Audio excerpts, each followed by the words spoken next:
가장 큰 계명이라는 말씀의 제목으로 우리 함께 은혜 받는 시간 되어지기를 원합니다.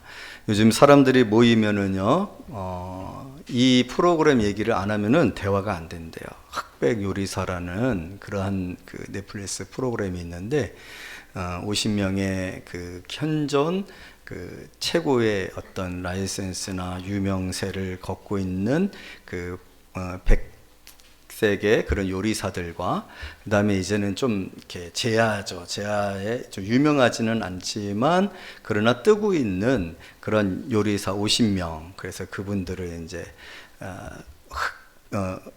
검은색의 옷을 입히고 요리사로 이렇게 서로 경연을 해가지고 최종 1등을 뽑고 1등에게는 상금 3억 원을 주는 그런 요리 경연 프로그램입니다. 그런데 그 경연 중에 어떤 부분이 있게 되냐면 자기의 인생 요리를 만들어라 라는 하는 그런 미션이 주어지는 그런 시간이 있거든요. 근데 거기서 어떤 한 분이 요리는 무엇입니까? 라는 질문에 대해서 요리는 어머니다 라고 얘기를 해요. 그러면서 이제 국수를 만들었었거든요.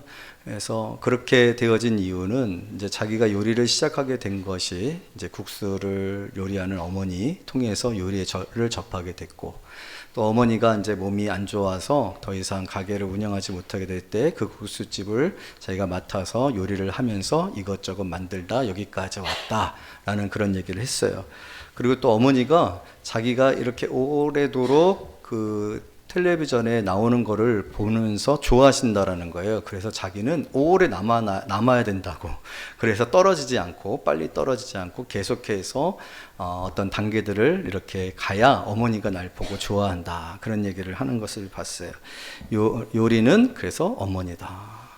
이렇게 나름대로 우리가 세상이나 또 우리의 인생이나 우리의 삶을 갖다가 이렇게 정리를 하는 단어들이 있을 수 있잖아요. 그래서 이분에게 있어서는 어머니가 자신의 요리 인생에 굉장히 중요한 키워드가 되고 그 가치나 그 방향이나 내용에 그런 부분들이 되어지는 거죠. 오늘 바로 그 이야기를 하고 있는 거예요. 한 율법사가 와가지고 예수님에게 선생님, 율법 중에서 어느 계명이 가장 큽니까? 이것은 우리식으로 표현을 하게 되어지려면 신앙생활은 뭡니까? 여러분, 스스로가 신앙생활은 뭡니까? 라는 질문을 우리 스스로에게 던져본다라면 여러분들은 어떤 대답을 하실 수 있겠습니까? 우리가 교회를 다니잖아요. 기도를 하잖아요. 또 그리고 하나님의 말씀대로 살려고 하잖아요. 봉사도 하려고 하잖아요. 또 오늘 예배도 드리려고 하고 예배를 드리고 있어요. 그러면 이 모든 것들을 참 우리가 여러 가지로 말할 수 있지만 정말 가장 핵심적인 그런 주제를 가지고서 정리를 한다라면 나에게 있어서 예배는 이거예요. 나에게 있어서 교회를 다닌다라는 건 이거예요. 나는 신앙생활을 한다라는 것을 이렇게 생각해요 라고 했을 때 바로 오늘 이 질문에 대한 답을 하면 되는 겁니다. 그리고 그 질문을 하고 있는 거예요. 율법 중에서 어느 계명이 크니까? 그랬을 때 예수님이 그렇게 답을 해주고 있는 거예요. 신앙생활이라는 건 뭐냐? 우리가 왜 교회를 다니는 거냐? 믿음이라는 것은 뭐냐? 라는 것을 예수님께서 우리에게 아주 명확하게 말씀해 주고 있고, 사실은 이 성경 전체의 내용은 바로 그것을 말하고 있는 것입니다. 성경에서 계속해서 말하고 있는 것이 무엇이냐? 그래서 오늘 제목이 뭡니까? 가장 큰 계명이라고 되어 있잖아요. 38절에서 예수님이 이것이 크고 첫째 되는 계명이다. 첫 번째다라는 거죠.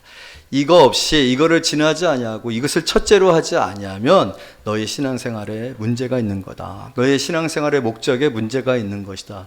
이 기준으로 우리의 신앙생활을 점검해야 되고, 야, 그 교회 참 좋은 교회네 라고 했을 때 그 교회가 어떤 좋은 교회인지 안 좋은 교회인지를 표현할 때 이 기준으로 이러면 예수님이 말씀하고 있는 이것이 가장 첫째가 되는 계명이다 라고 하는 이 기준에 맞으면, 그리고 이 기준에 충성되면 이 기준대로 교회가 되어지려고 애쓰고 노력하고 예배하고 봉사하고 수고하고 한다라면 그 교회는 좋은 교회인 거예요. 하나님의 교회인 거예요. 하나님이 칭찬받는 교회예요. 하지만 이 기준에서 미치지 못하고 이 기준이 아닌 다른 기준이 중심이 되어서 그 기준으로 뭔가 어떤 결과들을 낳을 수 있겠죠. 또 칭찬받을 수 있겠죠. 또 유명할 수 있겠죠. 또 많이 알려질 수 있겠죠. 그러나 그것은 부수적인 거예요. 필요한 것일 수도 있지만, 그러나 이 첫째 되는 계명, 이 계명의 기준에 먼저는 이게 첫째라고 했으니까 맞춰지고 그 다음에 있어지는 것들은 부수적인 것이다라는 거죠. 그런데 오늘 예수님께서 말씀하신 것이 무엇입니까? 예수님께서 말씀하신 것, 우리가 너무나도 잘 아는 말씀이잖아요. 우리 37절 말씀 다 같이 읽어요. 시작. 예수께서 이르시되 내 마음을 다하고 목숨을 다하고 뜻을 다하여 주 너의 하나님을 사랑하라 하셨으니. 아멘. 무엇에 관한 거예요? 사랑에 관한 말씀입니다. 사랑에 관한 말씀. 여러분, 오늘 인생에 있어서나 세상의 사람들에게 있어서나 세상의 사람들의 가장 중요한 기준에 있어서나 사랑이라는 단어가 굉장히 중요하죠. 그렇죠? 가족 간의 사랑, 친구 간의 사랑. 어떻게 보면 사람들은 이미 알고 있는지 몰라요. 무엇이 중요한지 알고 있는지 몰라요. 그러나 정작 누구를 사랑해야 되는 것인지에 대해서는 모르는 거죠. 우리의 인생에 있어서 무엇이 중요한지는 사람들이 어느 정도 감을 잡고 있단 말이에요. 그런데 그 사랑이 누구에게를 향한 사랑이 되어야 하는 것에 대해서는 알지를 못하고 있는 거죠. 왜냐하면요, 우리는 타락했기 때문에 그렇습니다. 우리는 오염되었기 때문에 그렇습니다. 우리의 지음바, 우리의 존재와 우리의 본질에 대한 왜곡이 생겼기 때문에 그렇습니다. 그게 바로 죄입니다. 죄의 본질은 왜곡이에요. 죄의 본질은 정작 사랑해야 될 대상을 놓치고 다른 것을 사랑해요. 그래서 사람들은 돈을 사랑합니다. 사람들은 자신을 사랑합니다. 다른 사람들은 성공을 원합니다. 그래서 헛된 것들을 사랑하고 있고, 그 헛된 것들을 사랑하는 그 결과로 말미암아 인생의 수고와 고통과 고난과 환난이 있고 역경이 있고 실패가 있고 좌절이 있어지는 거예요. 왜냐하면 왜곡되어진 잘못된 사랑을 하고 있기 때문에 그래요. 여러분, 오늘 우리는 하나님을 사랑함으로 말미암아 하나님의 축복을 누리고 그 축복 안에서 살도록 지음을 받은 사람들인 줄로 믿습니다. 성경은 하나님을 사랑하는 자에게 주시겠다라는 복으로 가득 차 있어요. 그리고 바로 그것이 우리의 인생의 행복이 되어지는 거예요. 하나님을 사랑하는 자에게 평화를 주신다고 했습니다. 하나님을 사랑하는 자에게 장수를 주신다고 했습니다. 하나님을 사랑하는 자들에게 하나님께서 우리에게 있어야 할 많은 것들을 다 주신다라고 약속했어요. 여러분, 어떻게 보게 되어지면 마치 이것이 기복적인 것을 요구하는 것처럼, 기복적인 것들을, 기복적인 어떤 신앙을 조장하는 것처럼, 또 그리고 하나님을 사랑하도록 하나님에 대한 신앙을 갖도록 독려하고 있는 것 같지만, 이건 독려의 문제가 아니라 본질의 문제고 존재의 문제고 실존의 문제라는 거예요. 우리는 그렇게 지음을 받았어요, 여러분.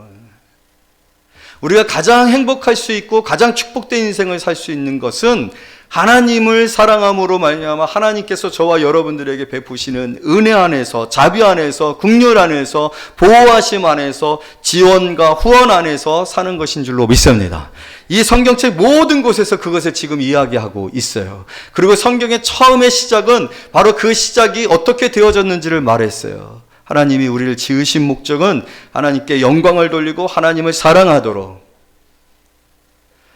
그런 하나님, 그렇게 우리가 하나님을 사랑했을 때 여러분, 우리의 삶에 진정한 축복이 있는 줄로 믿습니다. 그런데 우리는 그 사랑을 세상의 사랑의 수준으로 생각했고 지식의 수준으로만 생각을 했었단 말이에요. 오늘 이 율법사들도 그런 대표적인 사람들 중에 한 사람들이에요. 여러분, 이들은 율법에 관해서는 전문가들입니다. 율법에 관해서는 교수들입니다. 오늘 한 율법사가 예수를 시험하여 묻되라고 얘기를 했어요.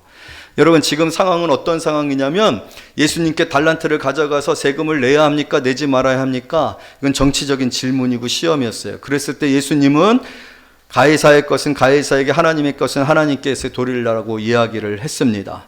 부활에 관한, 신학에 관한 질문을 던졌을 때 예수님은 분명하게 부활을 확증해 주셨고, 그러나 우리의 신학의 한계, 우리의 지식의 한계를 드러내 주셨습니다. 그리고 이제는 율법에 관하여서, 여러분, 왜냐하면 지금은 이 지역은 율법 중심 시대입니다. 율법 시대입니다. 율법이 가장 높여져 있는 시대입니다. 그래서 그 율법에 관하여서 하나님 앞에 예수님에게 질문을 하고 있는 거예요. 한 율법사라고 했어요. 대표로 보낸 사람입니다. 그 전에는 우르르 갔거든요. 그런데 지금 한 율법사가 갔어요. 한 율법사를 보낼 때 그냥 보냈겠어요? 아니요. 율법사 중에 율법사를 보낸 겁니다. 여러분 온 인류를 통하여서 가장 하나님의 말씀에 관하여서 가장 말씀을 잘 알고 가장 그 말씀을 지키는데 수고했었던 민족이 어느 민족입니까? 유대인들입니다.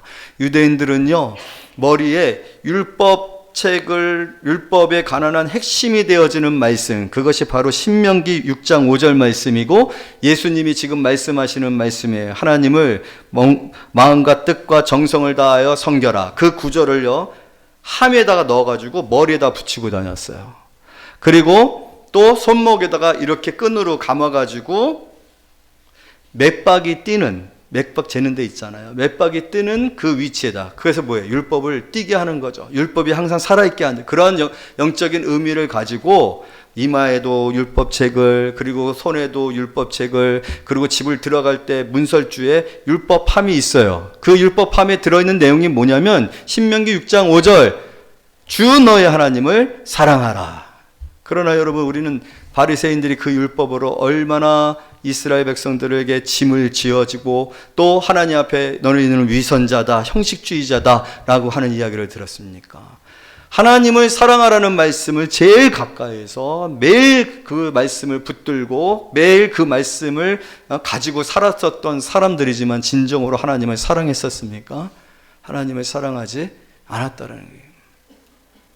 여러분, 오늘 저와 여러분들도 마찬가지입니다. 왜곡됐다라고 했어요. 우리는 알고 있지만 진정 하나님을 사랑하고 있는가? 여러분, 오늘 성경은 뭐라고 얘기를 하고 있어요? 내 마음을 다하고 목숨을 다하고 뜻을 다하여 라고 했을 때 이것은 전인적인 너 자체가 하나님을 사랑하는 자가 되어야 한다는 거예요. 하나님 외에는 없어야 된다는 거예요. 하나님 밖에는 없다라는 거예요. 그것이 오늘 이 말씀의 핵심이거든요. 우리는 하나님을 사랑함으로 하나님을 통해서 많이 진정한 안식과 진정한 평화와 진정한 축복을 누리도록 지음을 받은 사람이고, 그렇게 우리가 하나님을 사랑할 때 우리의 삶에 진정한 축복이 있다는 것을 하나님께서 말씀하고 있는 거예요. 여러분, 이것은요 억압이 아니라 우리를 축복하시는 하나님의 말씀인 줄로 믿습니다. 그러나 오늘 세상의 사람들은 사랑하는 것은 알았지만 하나님을 사랑해야 되는지 모르고, 또 우리들조차도 하나님을 사랑하라는 말씀을 우리가 제일 큰 계명으로 알고 있지만, 그것이 신앙의 핵심이라는 것을 알고 있지만, 우리도 유대인과 같이 바리새인과 같이 하나님을 진정으로 사랑하는 일에 있어서는 위선적인지 모릅니다. 형식적인지 모릅니다. 정말 내가 모든 것을 다해서 내 마음이 오직 하나님을 사랑하고 있는가? 내 의지가 오직 하나님을 사랑하고 있으니까, 심지어 내 육신조차도 오직 하나님을 사랑하는 일에 헌신하고 하나님께 순종하고 있는가라고 했을 때, 여러분, 우리는 어떤 사람들입니까? 저는 오늘 이 말씀을 준비하면서 제 자신을 돌이켜볼 때 참으로 이 말씀이 너무 가혹하다. 머리로는 하나님을 사랑하고 있더라고요. 마음으로는 때로 기도할 때 눈물도 나고 가슴이 뭉클하기도 하고, 그래서 하나님을 사랑하더라고요. 그러나 과연 환난이 오고 고난이 오고 역경이 오고 너무나도 힘들고 피곤하고 몸이 지치는 데에도 그 몸을 끌고 나와서 예배 자리에 설 수 있을까? 내가 너무나도 가난해지고 너무나도 억울함을 당하고 우겨싸망을 당하는 그런 상황에서도 하나님 앞에 나와서 난 여전히 하나님을 사랑한다라고 할 수 있을까? 여러분, 우리는 각자 나름대로 하나님을 사랑하고 있습니다. 저는 여러분들이 하나님을 사랑하는 사람들이라고 믿습니다. 또 우리 교회 모든 성도들이 하나님을 사랑하고 우리 교회가 하나님을 사랑하는 교회라고 믿습니다. 그래서 여러분들과 더불어서 오늘 이 말씀을 나눌 때 너무나도 큰 기쁨이 있고, 또 하나님께서 우리에게 큰 축복을 주실 줄로 믿습니다. 하나님을 사랑하는 사람들, 하나님을 사랑하는 교회와 약속되어진 이 하나님의 약속의 말씀들이 우리에게 계속해서 부어질 것을 너무나도 감사를 드립니다. 그런데 참 여러분, 오늘 이 말씀 앞에서 우리는 솔직해질 필요가 있어요. 정말 마음을 다하고 목숨을 다하고 뜻을 다하여 하나님을 사랑하고 있을까? 오늘 이 말씀은 사실 불가능의 말씀이에요.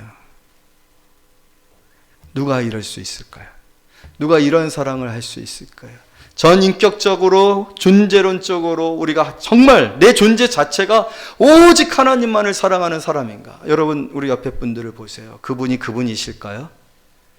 어떤 부분에서는 하나님을 사랑하고 계시는 거 우리 알아요. 하지만 어떤 부분에서는 하나님을 사랑하고 있다라고 보기 힘든 모습도 있다라는 거예요. 그렇기 때문에 이 말씀에 우리는 해당이 되지 않고, 또 이 말씀은 우리가 어떻게 보면 이 세상의 삶 속에서 실현할 수 있는, 실천할 수 있는 이 말씀에 순종할 수 없는지 모릅니다. 그것이 솔직한 우리 자신의 모습 아닙니까? 오늘 우리가 정말 하나님을 여기에 기록되어져 있는 것처럼 목숨을 다하고 뜻을 다하고 힘을 다하여 사랑하고 있는 거예요. 그렇지 못합니다. 그렇지 못하다는 것이 또한 사실입니다. 그래서 십계명이 주어진 거예요. 그래서 율법이 주어진 거예요. 여러분, 율법에 보게 되어지면 오직 주 너의 하나님만을 사랑하라고 했어요. 그 말씀이 왜 주어졌을까요? 다른 우상을 세우지 말라라고 했습니다. 여호와의 이름을 망령되이 행하지 말라고 했습니다. 안식일을 거룩하게 지키라고 했습니다. 왜 그 말씀이 주어지고 있을까요? 그 말씀이 주어지고 있다는 것은 그 말씀대로 우리가 살고 있지 못하기 때문에 말씀이 주어지는 거예요. 오늘 이 말씀의 행간에는 이 말씀대로 너희들이 사랑하는 것이 맞지만 이 말씀대로 살아야 우리가 진정 하나님께서 나를 사랑하는 자에게 내가 이렇게 행하리라 하신 그 축복으로 참된 복됨, 참 복된 삶을 살 수 있는데, 너희는 죄로 말미암아 타락했고 왜곡되어져 있고 또 무능해져 있어서 또 무관심해져 있어서 나를 전심으로 전 존재론적으로 사랑하고 있지 못하다. 그래서 하나님이 십계명을 통하여서 그것을 우리에게 말씀해 주고 계시는 거예요. 나 외에 다른 신을 섬기면 안 된다니까. 나 외에 다른 상을 만들어서는 안 된다니까.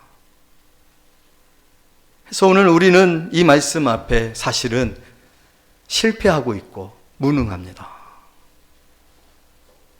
그것이 바로 오늘 우리의 저주고 또 그것이 오늘 우리의 슬픔이고 또 우리의 소망 없는 이유입니다.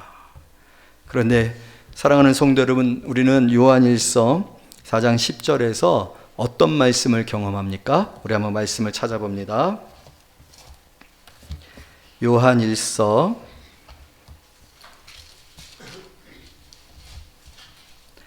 4장 10절,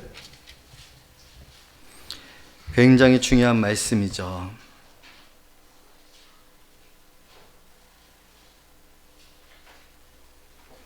다 같이 읽습니다. 392페이지예요. 392페이지 요한일서 4장 10절 시작. 사랑은 여기 있으니 우리가 하나님을 사랑한 것이 아니요 하나님이 우리를 사랑하사. 이게 지금 우리에 대한 가장 정확한 진리입니다. 우리가 생각할 때는 나는 하나님을 사랑해요. 사랑할 수 있어요. 어떤 상황이 되어도 나는 하나님을 사랑할 수 있어요. 부인하지 않아요. 라고 말하지만 성경은 뭐라고 얘기하고 있습니까? 우리가 하나님을 사랑한 것이 아니다. 라고 얘기하고 있어요. 그럼 이 사랑의 문제는 끝난 것이냐? 이 사랑이 해결이 돼야, 이 사랑이 만족되어져야 축복이 주어지고 우리의 삶이 복된 삶이 되어질 수 있는데 사랑이 안 된다는 거예요. 근데 오늘 성경은 뭐라고 얘기를 하고 있습니까? 우리가 하나님을 사랑한 것이 아니라 하나님이 우리를 사랑하사 어떻게 하셨다고요? 우리의 죄를 속하기 위하여 화목제물로 그 아들을 보내셨습니다. 할렐루야. 여러분, 오늘 우리에게 있어서의 놀라운 축복과 은혜와 또 이 인류가 받은 가장 큰 선물은요, 바로 예수 그리스도신 줄로 믿습니다.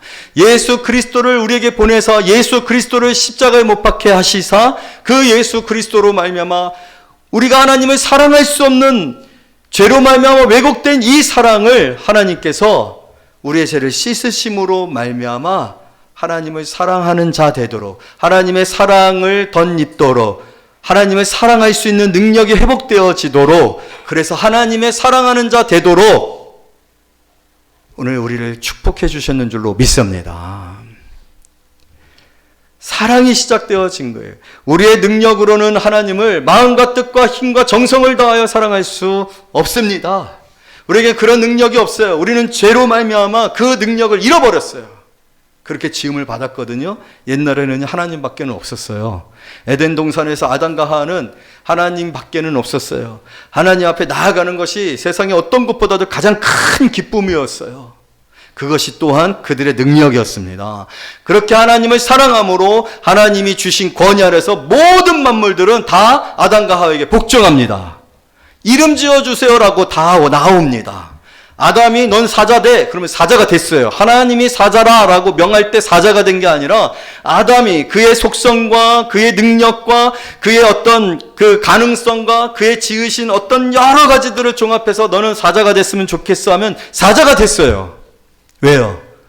하나님을 사랑하고 있었기 때문에. 하나님을 사랑하는 자에게 하나님이 모든 만물을 그 발 앞에 복종케 하시는 그 능력이 있었기 때문입니다. 또한 그 지혜가 있었기 때문입니다. 부족함이 없었단 말이에요. 그러나 여러분, 더 이상 하나님을 사랑하지 아니하고 누구를 사랑하기를 시작했습니까? 내가 하나님같이 될 거야. 내가 주인공이야. 내 맘대로 할 거야. 라고 하는 그 순간에 그것이 바로 죄의 본질입니다. 그 죄로 말미암아 이제 더 이상은 하나님을 사랑하지 않습니다. 하나님을 사랑할 수도 없습니다. 하나님의 사랑하는 법을 알지도 못합니다. 그러나 여러분, 그런 우리를 그대로 두지 아니하시고 하나님께서 우리를 사랑하신 거예요. 할렐루야. 우리를 이 왜곡된 사랑에서 건져 하나님을 사랑하는 자 되게 하신 거예요. 여러분, 성령의 첫 번째 열매가 무엇입니까? 사랑은, 성령의 첫 번째 열매가 무엇입니까? 사랑이잖아요. 하나님의 영으로 말미암지 않고서는 여러분, 우리는 하나님을 사랑할 수가 없습니다. 예수 그리스도로 말미암아 죄사함을 받고 예수 그리스도를 통하여 하나님의 사랑을 만나고 그 하나님의 사랑에 우리의 죄를 깨닫고 우리는 더 이상 하나님을 진심으로 사랑했었던 것을 알고, 그러나 이제 하나님을 진심으로 사랑하기를 원하고 하나님을 사랑하는 방법을 찾는 자에게 부어주시는 영, 성령 안에서 우리가 하나님의 사랑을 받고 그 사랑으로 우리가 하나님을 사랑하게 되어지는 줄로 믿습니다. 그것이 지금 저와 여러분들에게 예수를 만남으로, 그리고 예수를 통해서 저와 여러분들에게 일어난 일이에요. 이것은 위대한 역사입니다.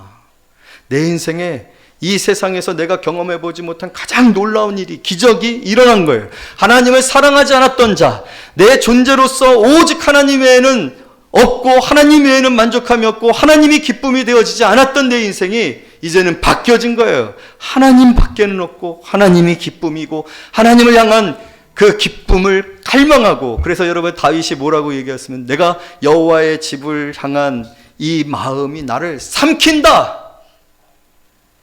너무나도 여호와의 전을 향한 마음이 뜨거운 거예요. 그래서 그 마음이 나를 삼켜버려서 다른 생각은 하나도 들어지지 않은 거예요. 왕입니다. 왕이면 적대 세력에 대해서도 경계를 해야 되고, 또 처신도 잘해야 되고, 외교도 잘해야 되고, 또 국민들도 돌아봐야 되고, 많은 것들이 있어요. 그러나 그 어떤 것보다도 하나님을 사랑하고 하나님의 집에 대한 열망이 더 컸더라는 거예요. 그런데 여러분, 그렇게 하나님을 사랑했을 때 나라는 하나님께서 어떻게 해주세요?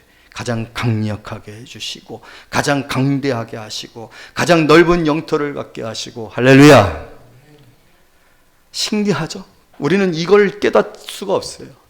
절대로 우리는 이 세상에서 이걸 깨달을 수가 없어요. 내가 노력해야 되고, 내가 밟아야 하고, 내가 계획해야 되고, 내가 선택해야 된다라고 생각을 해요. 그러나 여러분, 우리는 굉장히 거짓말쟁이고 위선자들이에요. 예수님은 바리새인들을 향해서 화 있을진저 위선자들이라 그렇게 얘기를 합니다. 얼마나 우리는 우리 선택에 대하여서 스스로가 사실은 실패하고 스스로가 내 선택의 잘못됨에 관하여서, 여러분, 항상 말씀드리지만 저는 이상하게 돈 되어지는 땅들은 다 피해 다니더라고요. 한 번도 성공해 본 적이 없어요. 제가 오랜만에 만났던 친구가 예전에 용산에 집이 있을 때 너는 용산에 계속 머물렀으면 이렇게 살지 않았을 거야, 그렇게 얘기를 하더라고요. 왜냐하면 대박 났었거든요. 지금 한 20억 될 거예요. 근데 그건 1억에 내놓고 나왔거든요. 교회 세운다고. 아버지가.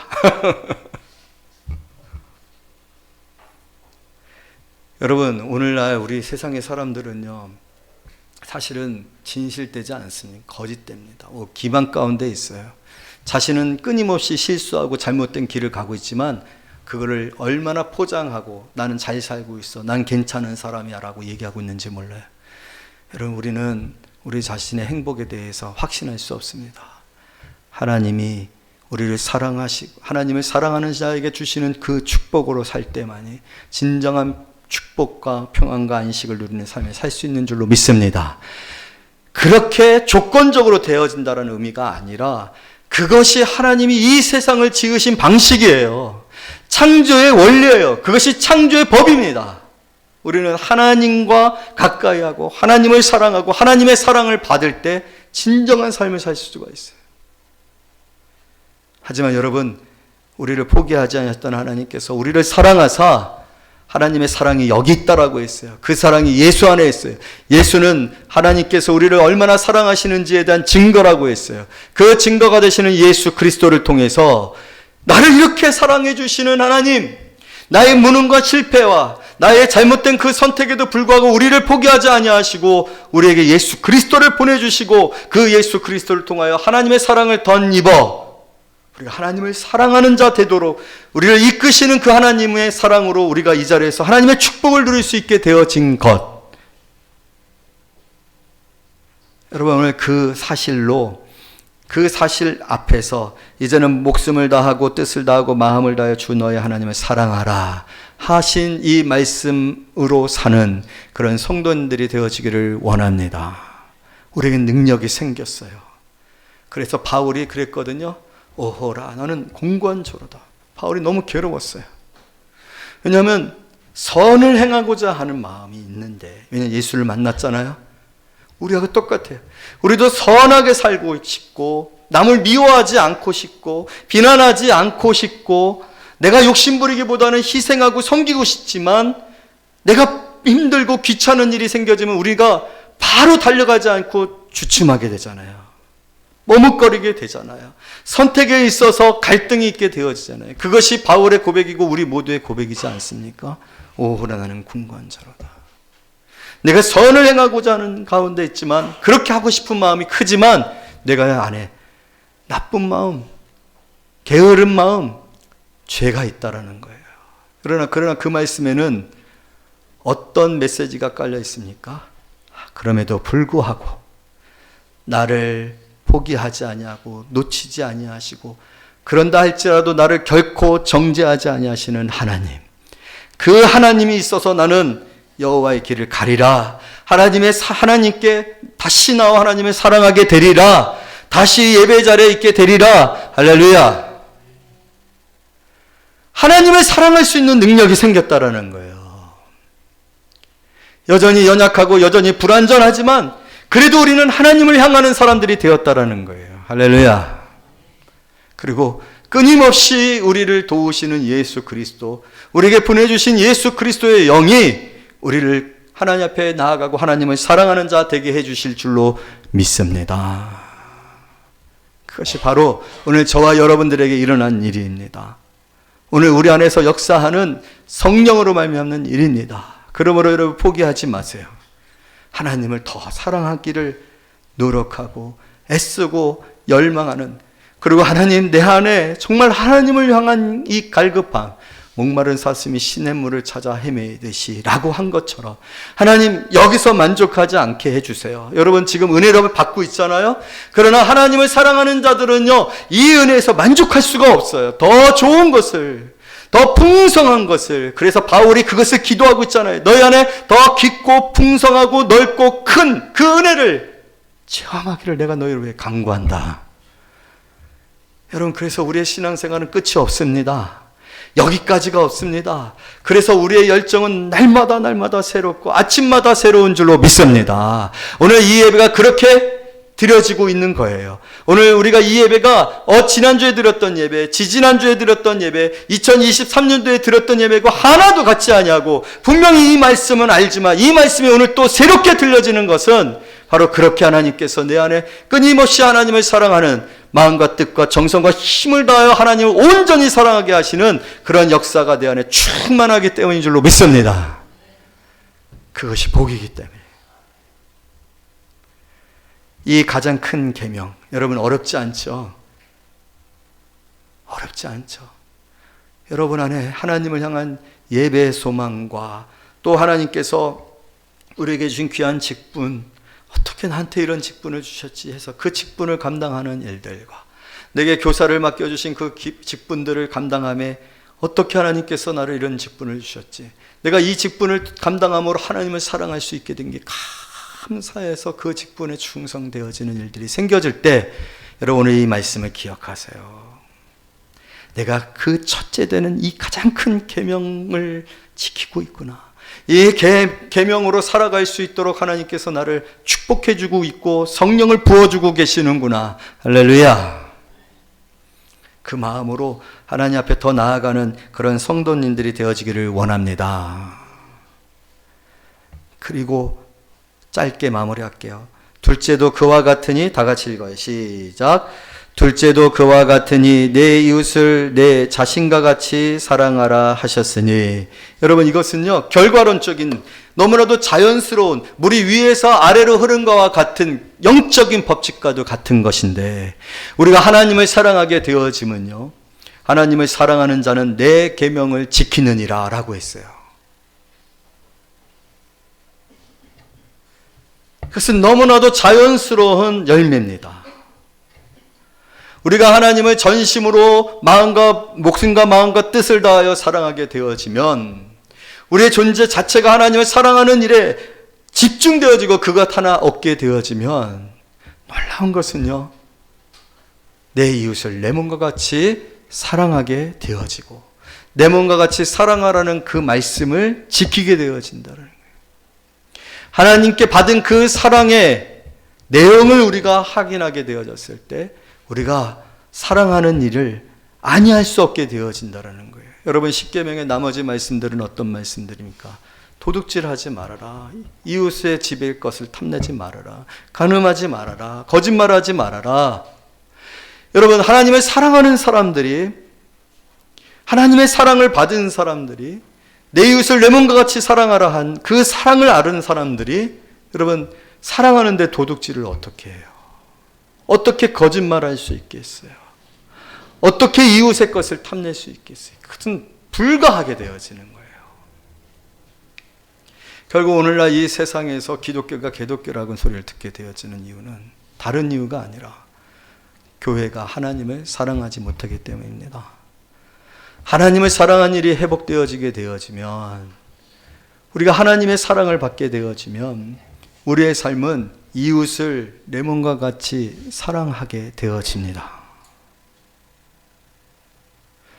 이렇게 살아야 돼요. 아무리 설교를 해도 거짓말하면 안 돼요. 이기적인 사람이 되시면 안 돼요. 섬기고 헌신하고 희생하는 사람들이 되어야 돼요. 이것은 윤리적이고 도덕적인 문제가 아니라 하나님을 사랑하느냐 사랑하지 못하느냐의 문제입니다. 우리가 하나님을 사랑하게 되면 하나님의 말씀에 순종하게 되고 그 말씀에 헌신하게 되고 그 말씀 때문에 나를 희생하게 됩니다. 내 중심으로, 나의 평판으로, 내 기분으로 섬기고, 내가 섬기실 때 조건이 되었을 때 섬기는 것이 아니라, 봉사하는 것이 아니라 상대방의 필요와 상대방의 어떤 간절함과 때에 맞춰 수고하고 봉사하고 희생하고 헌신하게 되어 있어요. 사실은 이웃을 사랑하는 이 말씀 자체는 하나님을 사랑하라는 말씀의 다른 측면이에요. 그래서 우리는 그렇게 생각할 수 있습니다. 이기적인 사람, 거짓된 사람, 자기밖에는 모르는 사람, 자기 불편한 거 감수하면서 다른 사람에게 희생하지 않는 사람, 인색한 사람, 그런 사람들은 결과론적으로 뭘 하지 않는 사람이라는 거예요. 내 마음과 뜻과 정성을 다해 하나님을 사랑하지 못하고 있다는 거예요. 말씀을 맺습니다. 40절 다 같이 읽어요. 시작. 이 두 계명이 온 율법과 선지자의 강령이니라. 이 말씀은 뭡니까? 바로 이 계명이 구약의 모든 율법이다. 이 계명이 모든 선지자들, 구약의 성도들이 지키고가 헌신하고 목숨을 내놓고 감옥에 가며 또 순교를 당하며 환난을 당하면서까지도 행하려고 했었던 말씀이다. 마찬가지로 오늘 우리들도, 여러분, 우리는 예수 그리스도의 사랑을 받은 사람들이잖아요. 예수 그리스도의 목숨값으로 생명을 얻은 사람들이잖아요. 그리고 그 예수 그리스도께서 영으로 그 말씀을 지킬 수 있는 능력까지도 부여한 사람이잖아요. 그리고 그 말씀을 지킬 수 있는 사람들이잖아요. 그런 주님 오시는 그날까지 이 두 계명을 우리도 우리의 전체 삶을 통하여서 우리가 이 말씀대로 살아야 돼. 살고자 열망하는 저와 여러분, 우리 교회가 되어지시기를 말씀으로 축복합니다.